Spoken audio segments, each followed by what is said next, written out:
বিসমিল্লাহির রহমানির রহিম। আসসালামু আলাইকুম ওয়া রাহমাতুল্লাহ।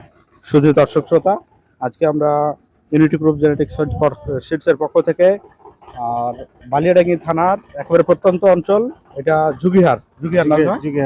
আমরা জুগিহার গ্রামে এসেছি। আজকে আমরা ইউনিটি গ্রুপ জেনেটিক্স সিডস কোম্পানির হায়দ্রাবাদ বিজয়ের মাঠ পরিদর্শন করতে এসেছি। আজকে আমাদের এখানে জুগিহারের আপনার নাম মোহাম্মদ নুরুল ইসলাম। আমাদের মেকার আপনি নাকি? মানে সবাই কি নামে চেনে? মোটামুটি মেকার নামে বেশি চিনি। জি। আমাদের সুদক্ষ এবং সুপরিচিত বহুদিনের পুরাতন আমাদের সুদক্ষ মেকার ভাই আছেন, আমাদের নুরুল ইসলাম ভাই। উনি আমাদের হায়দ্রাবাদ বীজ বপন করছেন। চলুন আমরা ওনার সাথে কথা বলি। আসসালামু আলাইকুম ওয়া রাহমাতুল্লাহ। ওয়ালাইকুম আসসালাম ওয়া রাহমাতুল্লাহ। ভালো আছেন আপনি? আলহামদুলিল্লাহ আছি ভালো। আপনি তো আমাদের হায়দ্রাবাদ বীজ লাগাইছেন নাকি? জি লাগাইছি। জি। হায়দ্রাবাদ বীজের কিরকম মনে হচ্ছে আপনার? ফলন কিরকম? এবার বছর হিসাবে ভালো। বছর হিসাবে ভালো। বছর জি হিসাবে। আলহামদুলিল্লাহ। তো মোচা তো মোটামুটি ভালোই হয়েছে। আপনি তো খুশি নাকি? হ্যাঁ খুশি। আচ্ছা, এক একটা মোচা কিরকম ওজন হতে পারে?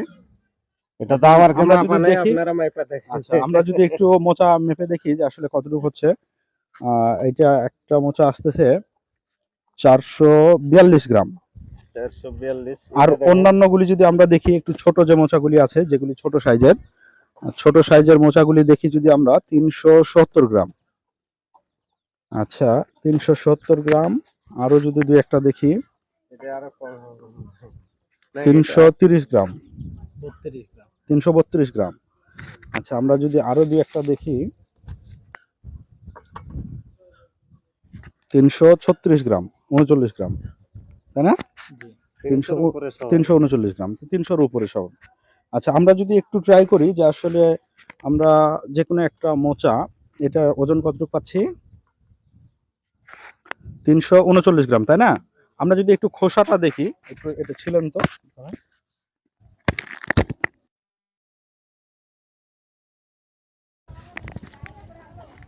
হ্যাঁ, আজকে যদি আমরা দেখি, আমরা হায়দ্রাবাদের পড়তেছে মনে হয়, আমাদের হায়দ্রাবাদ বীজের একটি খোলানো হচ্ছে, খোসা খোলানো হচ্ছে। দেখি আমরা ভুট্টা কতটুকু পাচ্ছি আর ভিতরের খোসার ওজন কতটুকু।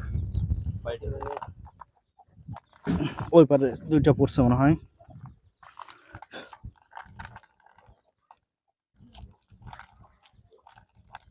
চোকাটা না, মোচাটা ঘ্যাকটা চিকন। ঘ্যাগ একেবারে চিকন। জি জি জি, ঘ্যাগ একেবারে চিকন এবং লম্বা। এই হিসেবে এটা ফলন হওয়ার কথা ভালো। হুম। জি জি অবশ্যই। এটা আমাদের আমাদের যেটা মোটামুটি আইডিয়া, 60 থেকে 65 মন আসার কথা। ভালো মতো যদি কেউ করতে পারে তাহলে 65 প্লাসও হওয়ার সম্ভাবনা আছে। তো আমরা দেখি আজকে খোসার ওজন কি অবস্থা। এবার বছরে পানি না হলে আর জি এই জি জি। ঝড়। আচ্ছা, জি জি। তাহলে এটা আরো খুবই ভালো একটা ফলন আসতো এবং সবার মন কাটতো আশা করি। জি, শুধু দর্শক শ্রোতা দেখতে পাচ্ছেন আমাদের খোসার ভুট্টা ছালাই করা হচ্ছে। আমরা এখন ডিসিশন পাবো যে আসলে আমাদের কি অবস্থা। জি, ওটা ওজন দেন দেখি এখন আসলে আমরা মোচা কতটুক। মানে আমরা ভুট্টা পাচ্ছি 279 গ্রাম। দেখান, 80 গ্রাম। দেখান আসতেছে কি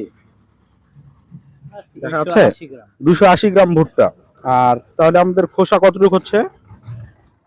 একটা মোচাতে আমাদের এই মোচার ওজন কতটুকু ছিল? 339 গ্রাম। 339 গ্রাম থেকে যদি আমরা,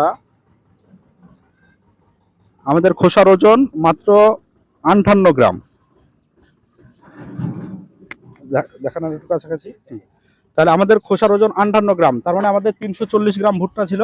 340 গ্রাম ভুট্টার মধ্যে আমরা 58 গ্রাম যদি বাদ দিই, তার মানে 200 কতটুকু আসলো ওইদিকে? 80 গ্রাম। তার মানে 280 গ্রাম ভুট্টা আমরা পাচ্ছি 340 গ্রাম মোচার মধ্যে। জি দর্শক শ্রোতা, আচ্ছা আজকে আরেকটা যেটা বিষয় আমরা তো বলি যে প্রায় 70 থেকে 80% গাছে ডবল মোচা আসার কথা। সেই ক্ষেত্রে ডাবল মোচা সব ঠিক আছে ছিল। সব গাছে ডবল মোচা ছিল, ডবল মানে ছিল প্রায় 90 বা 95% গাছে। হ্যাঁ হ্যাঁ। আচ্ছা জি। আচ্ছা, ডবল মোচাটা তো একটু ছোট সাইজ, তাই না? না, ওই যে একটা ছোট হয়েছে একটা বড়। একটা ছোট একটা বড়। জি। তো যেটা বড় হয়েছে সেটা তো মোটামুটি আশা করা যায় যে 9 থেকে 10 ইঞ্চি হবে, তাই না? ওরকমই 9 ইঞ্চি। জি, 9 ইঞ্চি, জি। না ঠিক। তো আপনার আমাদের এই ভুট্টাটা আলাদাভাবে তো আপনি রাখছেন বা করছেন নাকি? হ্যাঁ, আলাদা। জি। আমরা তাহলে আরো ভালোভাবে বুঝতে পারবো। তা আপনি কি দর্শক শ্রোতাদের জন্য, আমাদের দর্শক শ্রোতাদের জন্য কিছু বলবেন? আর কি বলবো, যে এই বীজটা কি আসলে লাগাইলে উপকার হবে কিনা কৃষকদের বা দর্শকদের? উপকার তো হবেই, এটা কৃষকের আচ্ছা, খুব কম, 50 খুব কম। 50 খুব আচ্ছা, কম। জি। অন্যান্য ভুট্টা জি, 50 জি, এর জি। কম হয়েছে। আপনার এই ভুট্টাটা আমরা আশা তো করতে পারি যে 50 প্লাস হবে। হতে পারে। জি, ইনশাল্লাহ। তো দর্শক শ্রোতা দেখতে পাচ্ছেন, আমরা বাকি আরো বিস্তারিত শুনবো ভাই ভুট্টাটা মারলে বা মাড়াই করার পর ওজন করলেই। আর সেই সময় সেটাও আপনাদেরকে দেখাবো আশা করি ইনশাল্লাহ। তা আজকে এ পর্যন্তই, সবার সুস্বাস্থ্য কামনা করে রাখতেছি। আসসালামু আলাইকুম ওয়া রাহমাতুল্লাহ।